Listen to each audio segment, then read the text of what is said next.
Uh, hey guys, Anthony here. It's been a while.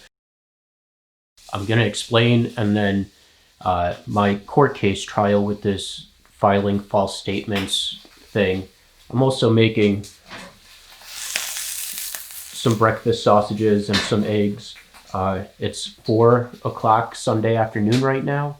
It's the first time I worked out in like a week, 2 weeks. I've been like not doing it as much. I have to clean my camera lens. 1 second.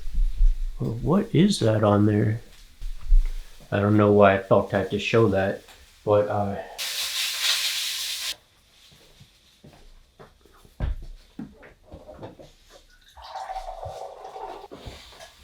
haven't brushed my teeth or showered yet. I have like trouble getting out of bed just because oh, there's still like, I guess that's glare from the lights above here. This thing. I have like kind of trouble getting out of bed because I need like some motivation, something to enjoy, because I have like things that I don't really want to do. Like I don't really want to work out. So these sausages that I had defrosting the other day, I remembered I had them defrosting. So this food was like my motivation to get out of bed today, and I got out of bed at like 1 o'clock. Yeah, so this court case I want to talk about. Let me grab my notes. My I don't want to show my address or anything, but my big, thick thing of notes for the court case. But so basically, I'm on my fifth continuance. These sausages are gonna kind of get me distracted, the sound of them cooking. I'm on like my fifth continuance for this court case, and so the first hearing was on September 11th. The judge refused to let me. The judge refused to hear the case until I got a lawyer, and I'm like, you can't do that. Like I'm perfectly capable to defend myself, and like there's nothing requiring me in the law to have a lawyer. Like the law says I can defend myself. So then, and then they were also trying to convince me, like, oh, you should plead guilty to the misdemeanors. It's like a $25 fine. Uh, and you guys, there's previous videos. I don't want to explain everything that happened.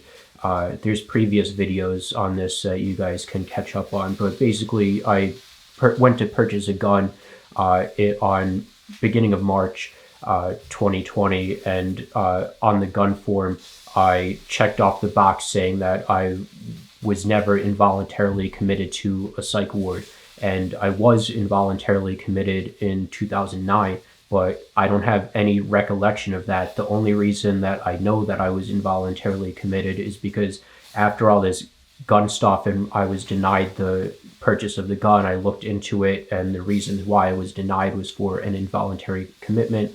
And I went and got the hospital records, and I was in the hospital like between 9 to 11 times. I only have hospital records for involuntarily being committed. I don't have hospital records for all the times I was in the hospital. But in like a year, I was in the hospital like 9 to 11 times. I don't remember the circumstance or situation behind every single one of them. Even today, after seeing the documents and records and everything. So anyway, the first hearing, they're saying like they're trying to convince me just to plead guilty and accept the misdemeanor charge, saying like, oh, it's just like a slap on the wrist, like a really cheap fine and whatever. I'm like, no, I'm not doing that, because according to the law, I didn't intentionally lie with the purpose of deceiving anyone, and it being like a materially false statement. I didn't do any of that. I forget the definition of a materially false statement off the top of my head, but I didn't intend to deceive anyone or anything like that. It was an honest mistake. So like according to the law, I didn't do anything wrong. So the first one, they're like, all right, well, we're gonna continue this, and they wrote on, and the judge continued it because he refused. He said that he refused to hear my case until I got a lawyer. Well, in the paperwork, they put the reason was for a continuance was that I I requested a lawyer, and I continued the case so that I can find a lawyer. And that's 100% false. Like that day on September 11th, I signed the waiver giving up my right to a lawyer, and that I would represent myself like pro se, or whatever it's called. So to say that I requested the continuance while that same day I signed the waiver saying that I would represent myself and everything, it's just I doubt that the judge, because these records are updated like right there after the hearing is done. And I know this because every time that I come home, I check the court records online to see when my next court date is, and they're updated by the time that I get home. I live like 5-10 minutes away from the courthouse. So anyway, then the second hearing, because I still wouldn't plead guilty to the misdemeanor charge, the sausage is distracting, because I still wouldn't plead guilty to the misdemeanor charge. They added in, they changed it. They didn't change it. They added in felony charge, which is a whole thing that I've been trying to figure out. I have 2 misdemeanor charges and 1 felony charge now. And all I did was, on the gun form checkbox, I checked no, that I was never involuntarily committed. So that's one lie, one mistake. Not a lie because it wasn't a lie, it was a mistake. One mistake on the gun form, and I'm being charged with 2 misdemeanors and 1 felony. Doesn't make sense to me. Like, you don't murder someone, you don't murder one person and then be charged with 3 counts of murder. Doesn't make any sense. So my second hearing, they arraigned me on the felony charge and explained to me the felony charge, and then they recommended that I ask for a continuance this way, or not they, there was a standby counsel on the webcam on the phone call. There was standby counsel there that recommended I take a continuance so that I can prepare myself for the new charges that I had against me. So then the judge recommended, so the standby counsel, we had a private phone call, and he recommended that I ask for a continuance. So then when we went back into the hearing with the judge, with the prosecution, with the assistant district attorney, when we went back, the judge recommended that I take a continuance. Like, I didn't even bring it up. And I'm like, yeah, okay, I'll take the continuance or whatever. So then it was continued again. So then the third hearing, it was a different judge. And so far it's been 3 different judges, because at the central courthouse, it's all the magistrates from all the different area and everything. The magistrates from all around, they take turns in central court, being the judge for central court. So the third hearing was a different judge, and this different judge, what did he say? I just had it on the tip of my tongue. Oh, so the third judge was talking to me, like, in the hearing and everything, and explaining the charges to me or whatever, and reading me my rights. And then I don't know if it was reading me my rights or whatever. He was just explaining like me defending myself and how that works and everything. And the judge offered standby counsel to me, which standby counsel is, there'll be a lawyer on standby that I can talk to and everything, to ask my questions to and all that, because that makes the court case easier. And it's all in like the laws and procedures. I was looking them up the other day, that if you represent yourself, the judge has to offer you standby counsel. I think simply just to make the court hearing go, and take these off for a second. just because it makes the court case go faster instead of like me, not a lawyer, making all these mistakes and just uh, not having the court process go smoothly because I don't know what I'm doing and I have to research everything and all that. Uh, so he offered me standby counsel on the third hearing, and I accepted it because I'm like, well, if I'm going into a fight, if I'm going into a battle, like it makes sense to offer help. Like I'm not going to deny help, uh, like so. Of course, I'm going to accept help. So I accepted that, and then the judge just said like, okay, we're done here, and then hung up on me and everyone, and that was it. The judge said, okay, court's adjourned, and just hung up on everyone. I'm like, okay, like I was just completely dumbfounded by what was happening and what happened and everything. So like I walked out of court like just in shock, and I'm walking my way back to my car, and I turn around and because I'm like, is maybe there's something I'm supposed to do. Maybe I'm not supposed to leave. Like I didn't really know if adjourned meant that that it was like a recess where they were just taking a break or what. Because in my mind, I'm like, this preliminary hearing that we're having, the purpose of the preliminary hearing is to have the prosecution plead to the judge their case and plead to the judge their probable cause behind it. This way, if there's enough probable cause and evidence, then we can go to trial.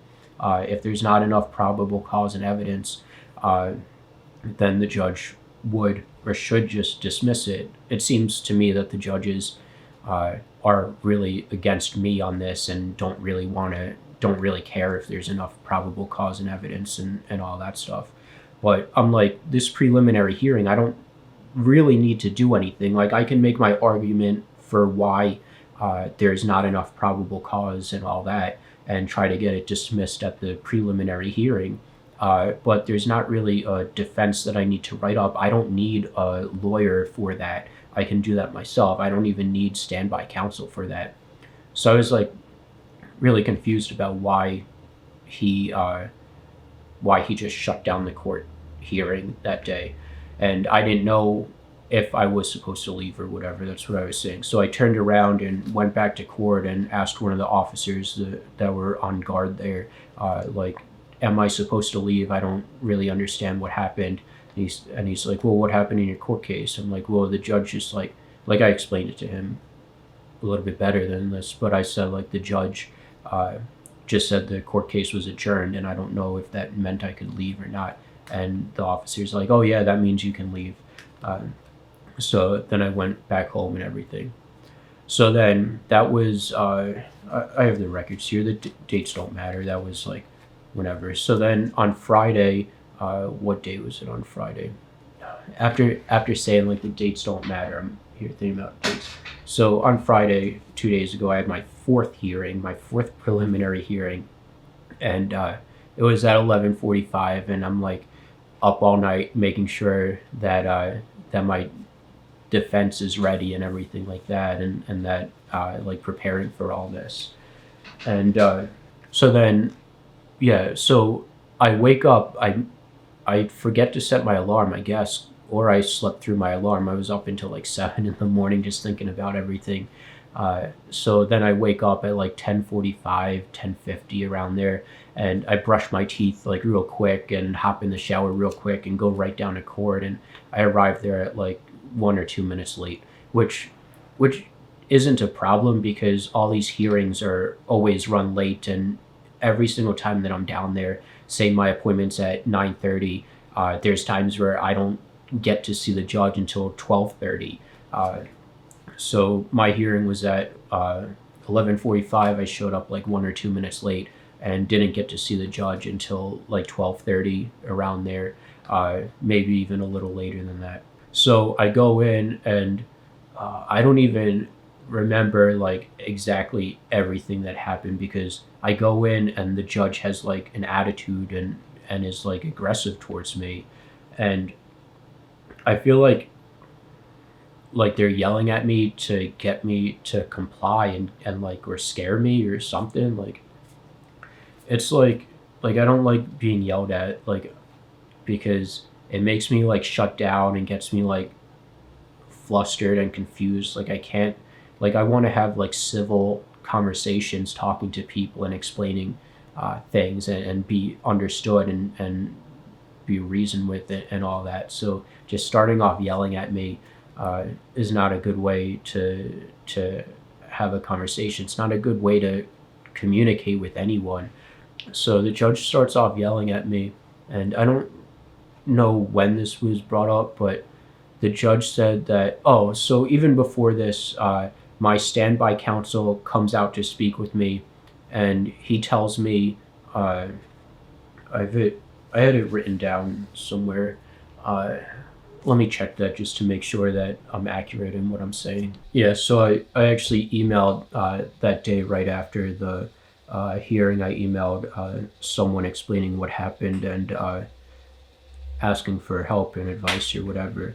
But let's see. All right, so the fourth hearing, the counsel that I was appointed came out to speak with me before the hearing and tells me that I need to hire a lawyer. And I explained to him that like I'm okay, and he's asking me like why I'm not hiring a lawyer and everything like that, and whatever. Uh, and I'm like, I had this conversation like so many times already. Like, I'm really not interested in it. And he's being like really aggressive and stuff too.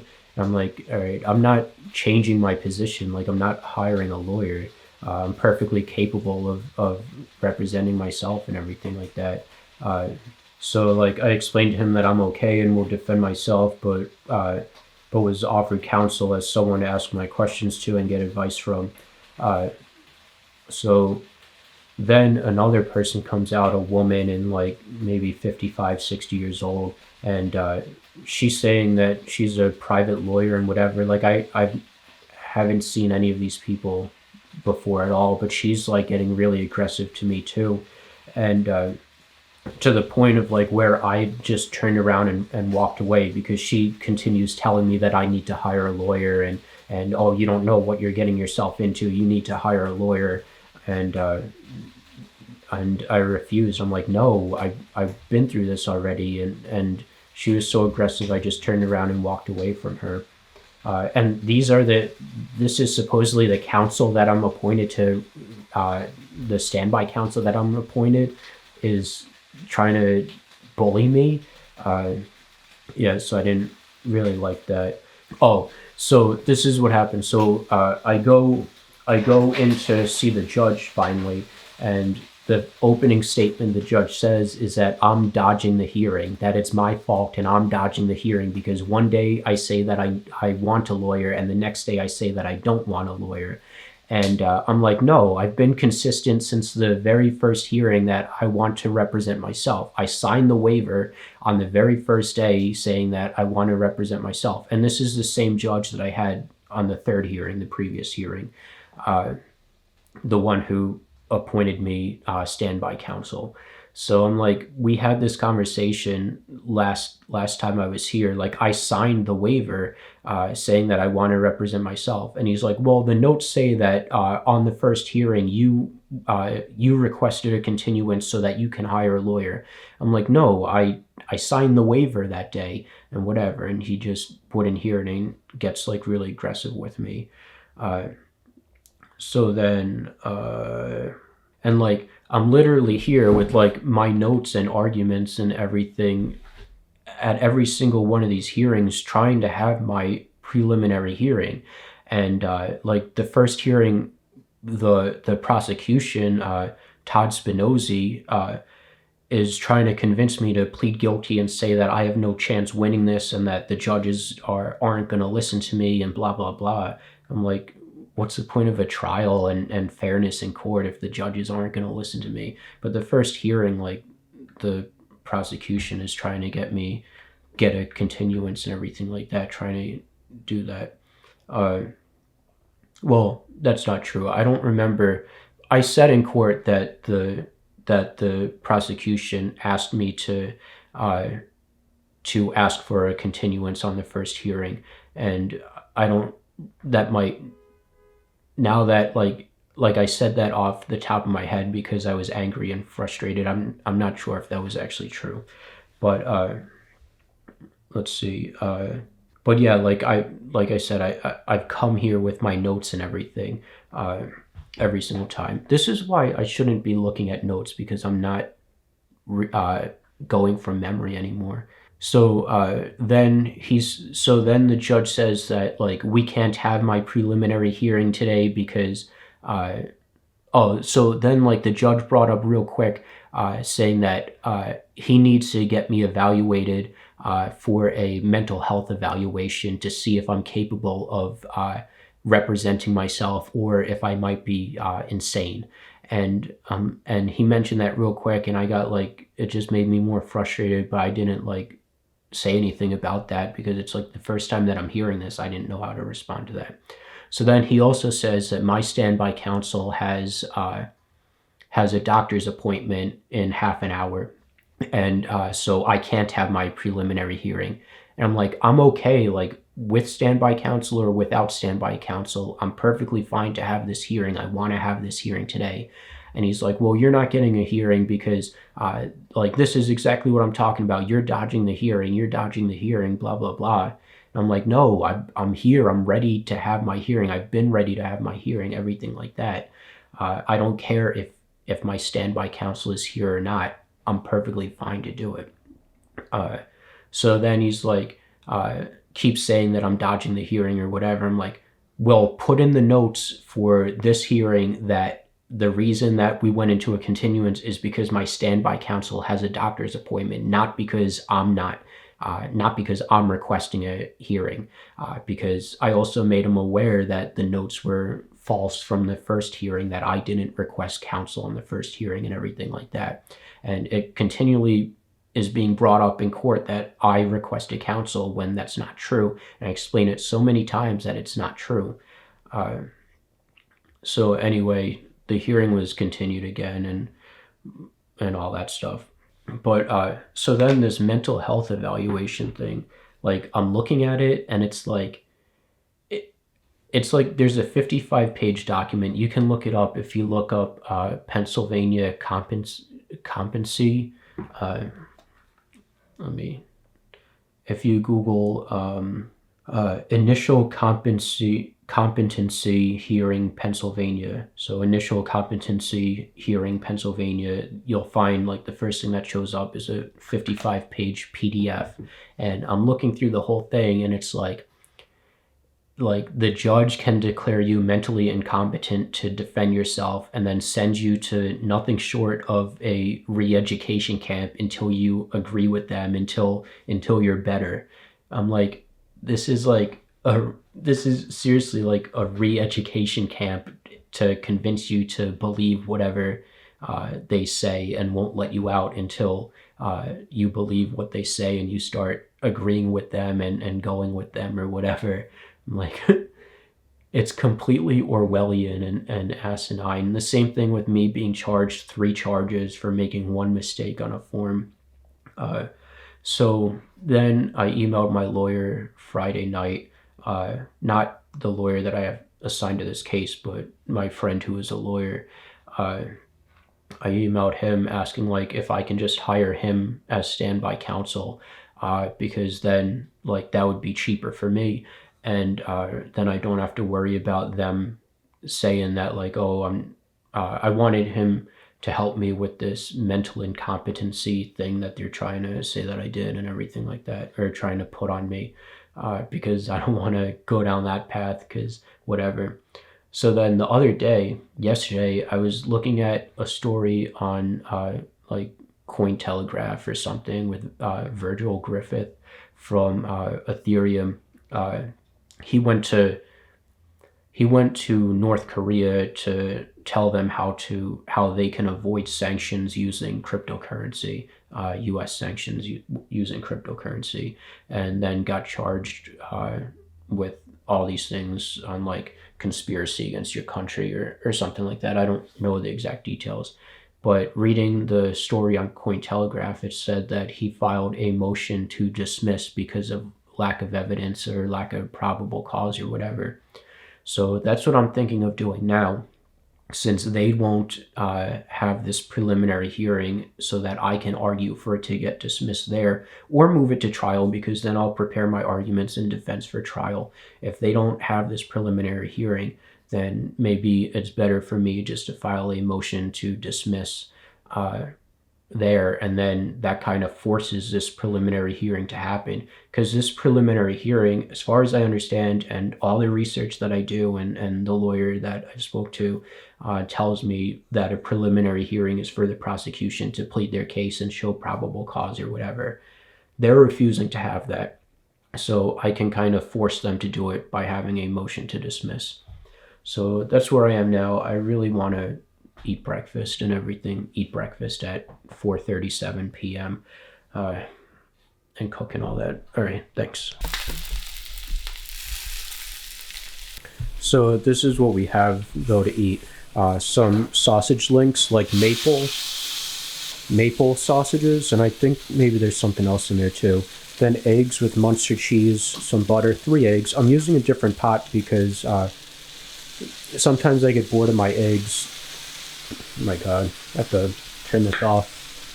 Sometimes I get bored of my eggs, like how they're cooked in one pot, so then I'm like, oh, I'll make my eggs different, and I'll just switch up the pot, and that'll make them different. But Munster cheese, and then also this onion powder stuff too. Hopefully my eggs aren't too oniony though. I only put like a tiny dab of that seasoning in it, but I can definitely smell the onioness. I'll do a taste test of everything for you.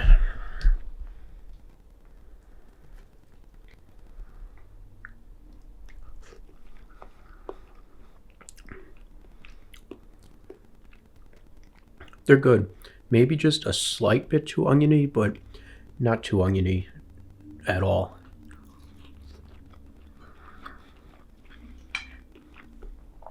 Sausage good too.